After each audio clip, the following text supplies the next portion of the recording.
Welcome back to W5. Commit a crime and do the time. It's a fundamental principle of our judicial system.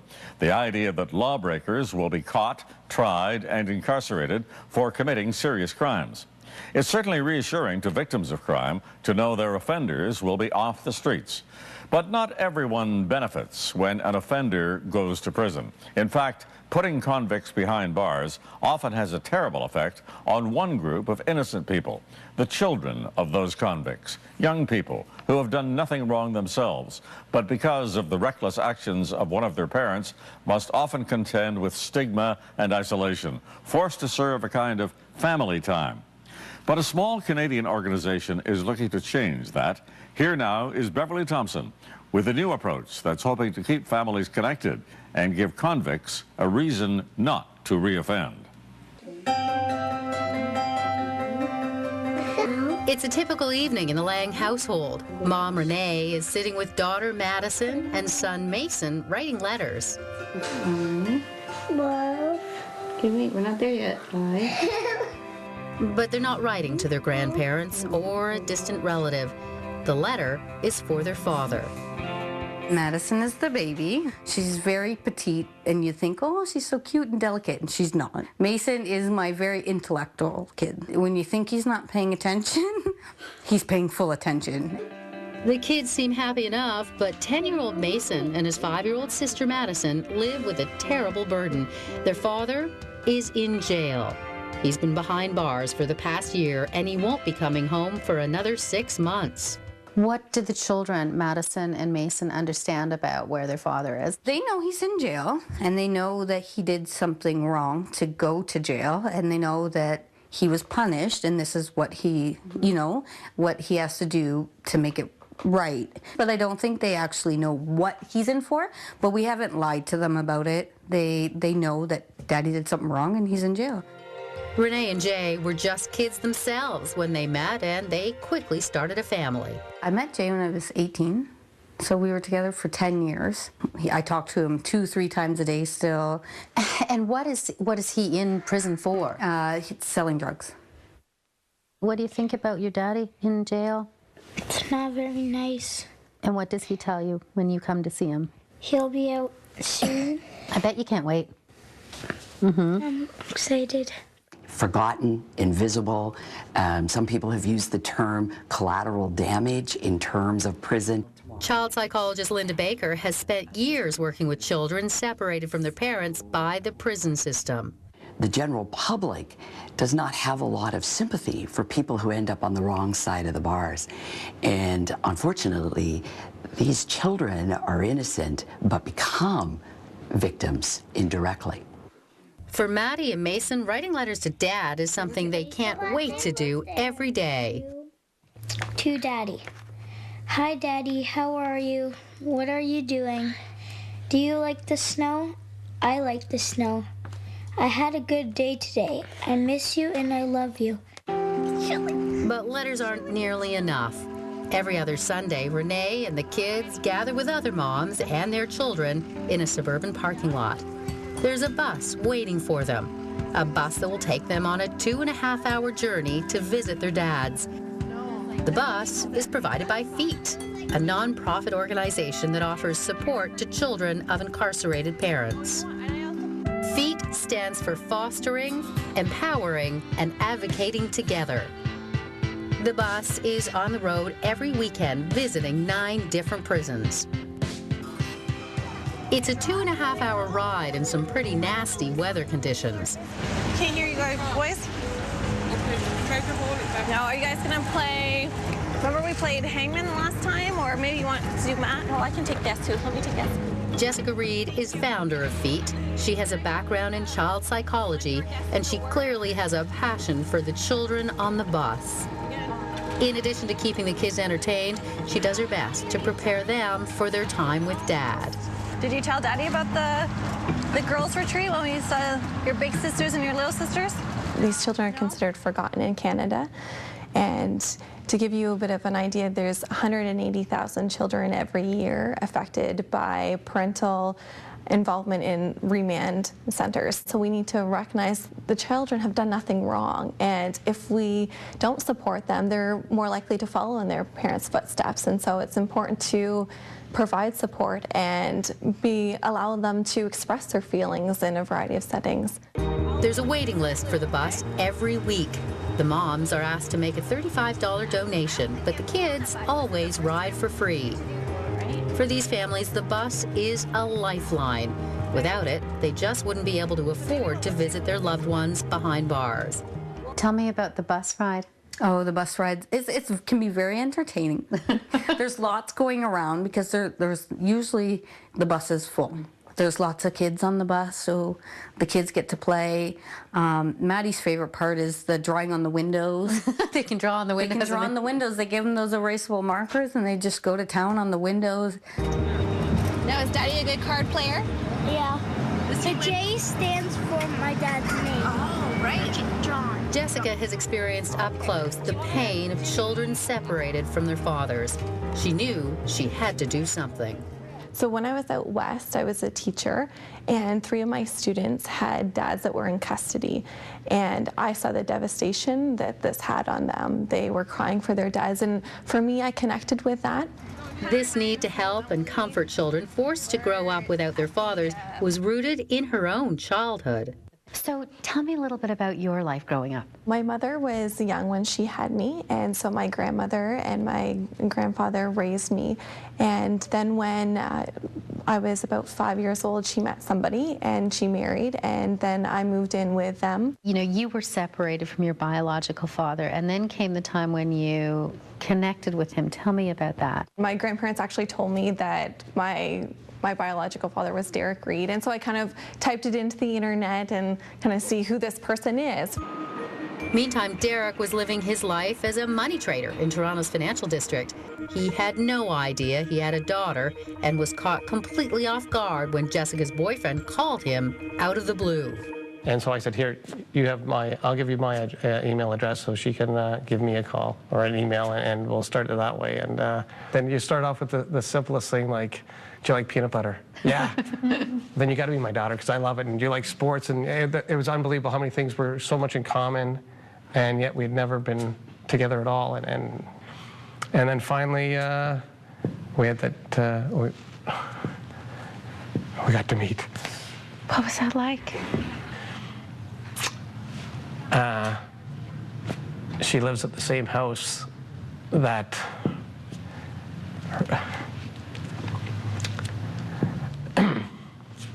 her mom lived at when I was dating her, and hence I pulled up 26 years later. And out she walked, and she's beautiful, and there was tears and there was hugs, but it was amazing. From there, we've evolved to what we're doing today and our relationship. So, Father and daughter now reunited. It turns out they had more than peanut butter in common. They both wanted to help kids, and they wanted to do it together. We had missed out on so much, and so we had a common passion for supporting kids and giving back. And so when I met children that were affected and I connected with it, it meant a natural fit for us. For me, it's a chance to build a relationship with my daughter, at the same time build an organization and do some good. What color is this, Jojo? Blue. Yeah. Tell me about Jessica on the bus and the help that she provides. Oh, she's great. She'll go around to each of the kids and spend like a certain amount of time with them, read them books. On the way home, the last time, she wrote a letter with Maddie to Daddy, and they do pictures. And Jessica and I think it's her grandmother, make cupcakes, muffins. Yeah. So they eat muffins on the way home that she made, and it's just, and they're very attentive to every child. She's just great. She's like a kid. She just goes with them and does all this stuff with them. The passengers on board the bus all share a common bond, and for the kids, it's important to know they're not alone. We forget that in and of itself, just knowing there are other children that might be going through the same thing, that might also have a daddy or a mommy that is incarcerated, can really help make a child not feel so alone. There's still a stigma. Yeah, he's in jail. Why are these people doing that? Well, he's still got a family. He's still a person. You know, he still has feelings. He knows that he did something wrong, but why does everybody have to suffer because he's in jail? You know, so the organization is just amazing. What's behind us? Yeah, it's our friend. You are working almost 7 days a week and long days at that. What keeps you going? These kids.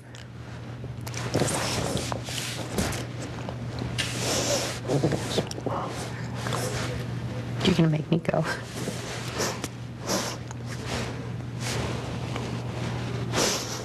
What is it about the kids? They just touch your heart, right? They have done nothing wrong and they need us. And I guess some of them, because I relate to, right, being separated from a parent and just the immense need to support children when a parent's absent. Next, Such a great job. helping the innocent cope without a parent, What was the best part of your visit? while the hard truth remains. Children talk about their fear that their parent might be beat up or killed. Cherishing any moment together. Toughest part of the visit is them going home at the end of the visit and me not being able to go with them. Great job. 5-year-old Madison and her 10-year-old brother Mason can't wait to see their father. When you go and visit Daddy, would you ever draw a picture with him, or do you guys mostly play cards or? Cards. They've been on the bus for more than 2 hours, and now, finally, they're about to see their dad. The bus is provided by F.E.A.T, an organization that provides support for families of the incarcerated. The bus is on the road every weekend, rain, snow, or sleet, visiting 9 different prisons, and there is almost always a waiting list. Jessica and her father, Derek Reed, founded F.E.A.T and began organizing the bus trips shortly after they were reunited themselves. They're jellyfish? How big? Little ones and big ones. It's been a slow ride on icy roads, but the bus finally pulls into the parking lot at Fenbrook, a medium security prison.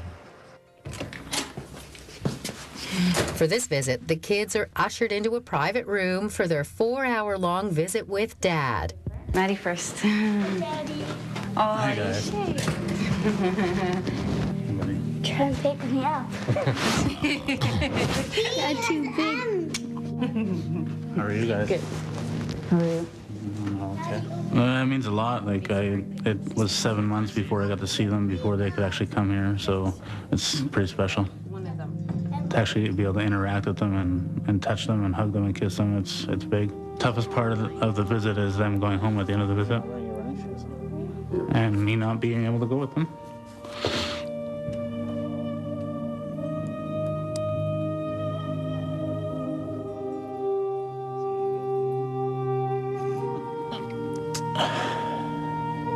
I don't know. If they weren't able to come to see me, I'm pretty sure it'd be a lot different for them, right? It'd be like I just disappeared and don't really care about them. I love them to death. If it wasn't for them, I wouldn't really have much of a reason to live. I'm mad, Daddy. His real name does, yeah. Mad, Daddy. I'm mad. You're silly. Dr. Linda Baker is a psychologist and author of a study that focused on the children left behind when a parent is sent to prison. What about the connection between the child and the parent, if they are able to keep that connection there, either through the phone or visiting the prison, being able to have that relationship at some sort of consistent level? Sometimes children have an image of what jail is. They imagine barren, cold places with just bars, and some children talk about their fear that their parent might be hurt by another person that's in prison, beat up or killed. So the kinds of fears and things that they think about jail can be very, very worrisome to a child. Eventually, inmates get out of prison. Statistics show that the longer they stay out of prison, the less the chances are they'll reoffend. The goal of the F.E.A.T program is to keep that family connection throughout incarceration, support that can make it easier to integrate back into society. It's probably not overly difficult for offenders to eventually get out of prison. But it's extremely difficult for them to stay out of prison. Jim Murphy spent 38 years working as a community relations officer for Corrections Canada, and he's seen firsthand the power of an in-person visit. The degree of confidence with which somebody is able to walk out from the doors that have held them, go out into the community knowing that they have a capacity to be engaged with their family, to be productive with their family. Before they even go outside their doors, they can be constructive, positively engaged with their own family. That in itself is terrific and gives them a great degree of confidence. And I think it gives them confidence to go outside their own door and do that elsewhere. We're coming. Sit back, please. No, Kyle. Kyle and Anne-Marie are just one of the couples that benefited from the F.E.A.T program. Kyle has been in and out of jail since he was 12. He's out on parole after a theft conviction, more determined than ever to stay out and support his family. Right? Can you climb up it? Let's see if you can climb up the pole. When I first found out about the F.E.A.T program, what was going through my head was, is this true? Am I gonna see him? Like, is this true? Like, I didn't know. So I go to Toronto and, yep, there's a bus. I'm like, wow, it is true. How much did it help you being able to see your family during that It helped me prison sentence? very much because, like I said, we were on the phone most of the time, right, in jail, so nothing seemed real. It was always just on the phone, on the phone, on the phone. But then once the visits started happening, then we got to know more about each other from being away from each other so long. I got to adapt to the kids more, you know, find out what they like, you know. If it wasn't for this program, our kids wouldn't know him. It hasn't been easy for Anne-Marie. She has 3 children and another one on the way. Keeping her family together while Kyle did his time was her focus, but she needed help. Yeah. What would the kids say to you after a visit, after being able to see their dad? When can I go back? When can I go? Why do we have to leave him? When are we going back to see him? Can he come home with us? Another challenge facing families is how to explain why a parent isn't coming home.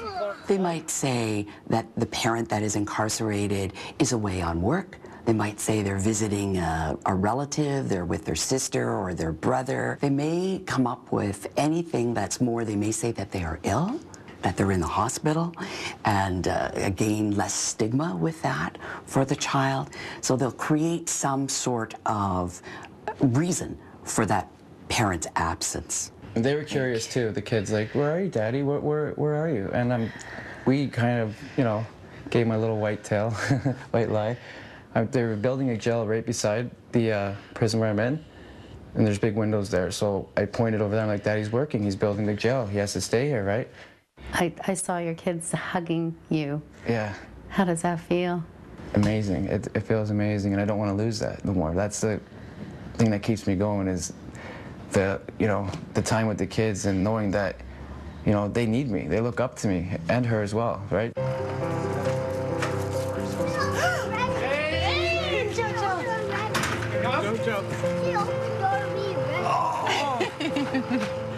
Back at Fenbrook in Muskoka, the visit is over. So how was your visit? Good? That's good. It's been a long, emotional day for the families, and they still have another 2.5 hours before they get home. This is where Jessica provides the most support. The moms are upset themselves, so it's nice to have someone to lean on. You okay? Yeah? What was the best part of your visit? When you played cards. Now, who won? Did Daddy win? F.E.A.T relies almost entirely on private donations, but the prison stigma extends to corporate sponsorship, and securing private funding has proven to be an extremely difficult task. But for Derek and Jessica, they get their payoff every weekend. A lot of times I get greeted with hugs and kids running to hug me, and they're very excited to tell me about what they did with Daddy and how he's their hero. And so there's a lot of excitement and happiness that comes after the visit. I think the biggest thing is that, you know, we need to support the families for multiple reasons. And as a society, if we expect, you know, our children not to get in trouble, and we expect people that when they get out of prison not to reoffend, then we need to support them. And I don't know a better way of supporting them as a family than to allow visits and keeping them connected. The one thing that we want to get across, I think, is that, you know, by supporting what we do, you're not only helping families, but theoretically you're helping society. Next week, the bus will be full again with moms and kids anxious to build a foundation for a future on the other side of the bars. The F.E.A.T busing program is currently only available in Ontario, but Jessica and Derek hope that someday it will be offered right across Canada.